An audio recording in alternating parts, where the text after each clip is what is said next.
గుర్తు చేసుకోమని అడుగుతా ఉన్నా మిమ్మల్ని అందరినీ కూడా. గతంలో ఎన్నికలకు 6 నెలల ముందు వరకు కూడా ఎంతమందికి పెన్షన్లు ఇచ్చేవాళ్ళు అని అంటే కేవలం 39 లక్షల మందికి. ఎన్నికలకు 6 నెలల ముందు వరకు కూడా ఎంతమందికి పెన్షన్లు ఇచ్చేవాళ్ళంటే కేవలం 39 లక్షలు. ఎన్నికలకు 2 నెలల ముందు వరకు కూడా ఎంత పెన్షన్ ఇచ్చేవారు అని అంటే కేవలం 1000 రూపాయలు.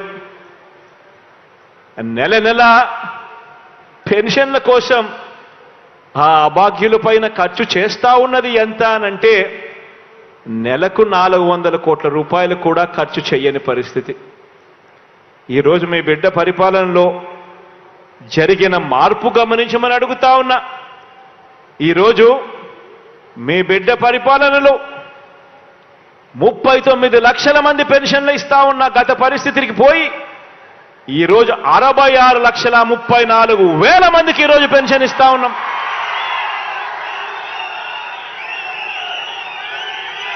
గతంలో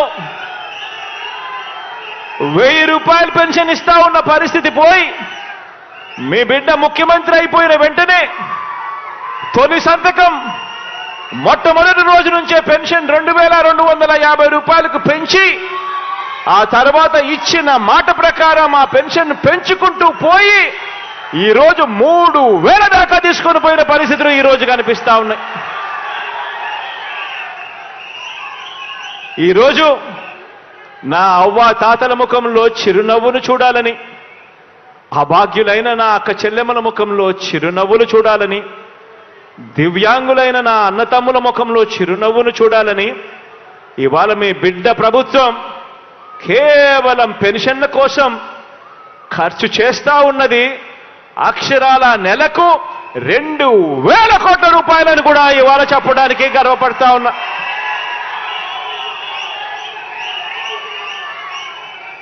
ఆలోచన చేయమని అడుగుతా ఉన్నా. ఎక్కడ 1000 రూపాయలు, ఎక్కడ 3,000 రూపాయలు, ఎక్కడ 39 లక్షల పెన్షన్లు, ఎక్కడ 66,34,000 పెన్షన్లు, ఎక్కడ నెలకు 400 కోట్ల రూపాయలు మాత్రమే ఖర్చు చేస్తా ఉన్న పరిస్థితులు, ఎక్కడ నెలకు దాదాపుగా 2,000 కోట్ల రూపాయలు ఖర్చు చేస్తా ఉన్న పరిస్థితి. తేడా గమనించమని ఒక్కసారి అడుగుతా ఉన్నా. ఈరోజు ఒక్క పెన్షన్ విషయంలో మాత్రమే కాదు, ఈరోజు ఏ వర్గాన్ని తీసుకున్నా కూడా, ఈరోజు ఏ పథకాన్ని తీసుకున్నా కూడా గత ప్రభుత్వానికి మీ బిడ్డ ప్రభుత్వానికి ఎంత తేడా ఉందో ఒక్కసారి గమనించమని చెప్పి మిమ్మల్ని అందరినీ కూడా కోరుతా ఉన్నా. ఈరోజు ఆలోచన చేయమని కూడా కోరుతా ఉన్నా. ఈరోజు మీ బిడ్డ ప్రభుత్వం అక్షరాల ఎవరి ప్రభుత్వం అంటే ఆ నిరుపేదల ప్రభుత్వం, మీ బిడ్డ ప్రభుత్వం అని ఈరోజు గర్వంగా కూడా నేను చెప్తా ఉన్నా. ఈరోజు పేదల మీద ప్రేమ, పేదలకు తోడుగా ఉండాలి అని తపన ఈరోజు అర్థం చేసుకున్న ప్రభుత్వంగా ఈరోజు మన అందరి ప్రభుత్వంలో అడుగులు పడ్డాయి. ఈరోజు గమనించమని అడుగుతా ఉన్నా. మొట్టమొదట ఇళ్ల నిర్మాణాన్ని తీసుకోమని అడుగుతా ఉన్నా. ప్రతి అడుగులోనూ కూడా మార్పు కనిపిస్తుంది. ప్రతి అడుగులోనూ కూడా పేదల పట్ల ప్రేమ కనిపిస్తుంది. అక్క చెల్లెమ్మల పట్ల ఒక మంచి అన్న ఆప్యాయత కనిపిస్తుంది. ప్రతి పథకము తీసుకోమని అడుగుతా ఉన్నా. ఏ పథకము తీసుకున్నా కూడా మొదట ఇళ్ల నిర్మాణమే తీసుకోండి.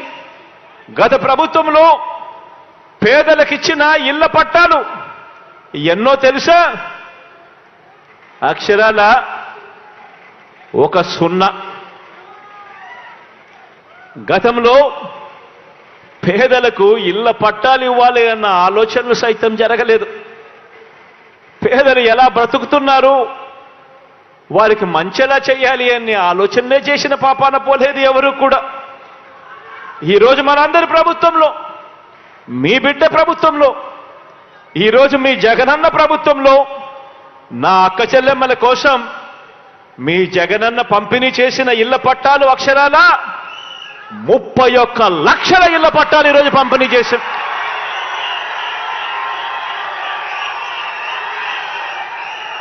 ఎప్పుడు జరగని విధంగా, ఎప్పుడు చూడని విధంగా నా అక్క చెల్లెమ్మల పేరు మీద రిజిస్ట్రేషన్ చేసి మరి నా అక్క చెల్లెమ్మల కోసం నా అక్క చెల్లెమ్మలను లక్షాధికారులను చేయాలి, నా అక్క చెల్లెమ్మలకు ఒక నీడ ఉండాలి, ఒక గూడు ఉండాలి అని ఆలోచన చేసిన పరిస్థితి గతానికి భిన్నంగా ఈరోజు మీ బిడ్డ ప్రభుత్వంలో జరుగుతూ ఉంది. 31 లక్షల ఇళ్ల పట్టాలు పంపిణీ చేశాం. అందులో కడుతున్నవి అక్షరాల మరో 22 లక్షల ఇళ్లు ఈరోజు నిర్మాణంలో ఉన్నాయి.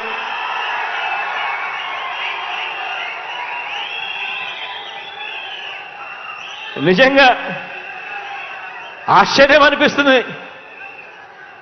మీ బిడ్డ ఇంతగా తప్పిస్తూ అక్క చెల్లెమ్మలకు మంచి చేయాలి, ఆ కుటుంబాలకు తోడుగా ఉండాలి, పేదరికంలో ఉన్న వాళ్లకు అండగా నిలబడాలి అని మీ బిడ్డ పరిగెత్తా ఉంటే 5 సంవత్సరాలు గతంలో సీఎంగా ఉన్న ఒక ఆయన ఉన్నాడు.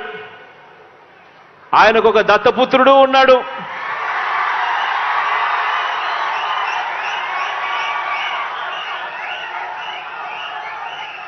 ఆ దత్తపుత్రుడు, ఆ దత్త తండ్రి ఇద్దరు కలిసి ఎన్నికలప్పుడు 2014లో ఇద్దరు కలిసి 2014లో ఎన్నికలప్పుడు వాళ్ళ ఎన్నికల ప్రణాళికలో, వాళ్ళ మేనిఫెస్టోలో వాళ్ళు చెప్పిన మాట, ప్రతి పేదవాడికి 3 సెంట్ల స్థలం, అందులో ఇల్లు కట్టిస్తాము అని చెప్పి మేనిఫెస్టోలో వాగ్దానం చేసి చివరికి కనీసం 1 సెంటు భూమి కూడా ఇచ్చిన పాపాన పోలేదు వీళ్ళిద్దరూ కలిసి. కానీ ఆనాడు మాత్రం ఆ దత్త తండ్రి అక్క చెల్లెమ్మలను, పేదవాళ్లను అడ్డగోలుగా మోసం చేస్తే ఈ దత్తపుత్రుడు ప్రశ్నిస్తానన్న వ్యక్తి కనీసం ఏ ఒక్కరోజు ప్రశ్నించకపోగా కనీసం కేంద్ర ప్రభుత్వానికి ఒక లేఖ కూడా రాయలేదు. కానీ ఇదే దత్తపుత్రుడు ఇవాళ మీ బిడ్డ అక్షరాల 31 లక్షల ఇళ్ల పట్టాలు నా అక్క చెల్లెమ్మలకిచ్చి అందులో 22 లక్షల ఇల్లులు ఈరోజు మీ బిడ్డ కడతా ఉంటే అక్క చెల్లెమ్మల ముఖాలలో సంతోషాన్ని చూడడానికి ప్రయత్నం చేస్తా ఉంటే కేంద్ర ప్రభుత్వానికి లేఖ రాస్తాడు ఈ దత్తపుత్రుడు. పేదలు కట్టే ఇళ్లల్లో, పేదలకిచ్చే ఇంటి స్థలాలలో అవినీతి జరిగిందట అని చెప్పి రాస్తాడు ఈ పెద్ద మనిషి. పేదలకు కట్టే ఇళ్లల్లో అవినీతి జరిగిందని రాసి ఆ ఇల్లు కట్టే కార్యక్రమం కూడా ఆపించాలని దిక్కుమాలిన ఆలోచన చేయగలిగిన వ్యక్తి ఎవరైనా ఉన్నారు అనంటే అది కేవలం ఈ అన్యాయస్తులు మాత్రమే అని చెప్పి మాత్రం ఈ సందర్భంగా తెలియజేస్తా ఉన్నా. ఈరోజు అవినీతిపరుడు చంద్రబాబు అని చెప్పి సాక్షాత్తు కేంద్రానికి సంబంధించి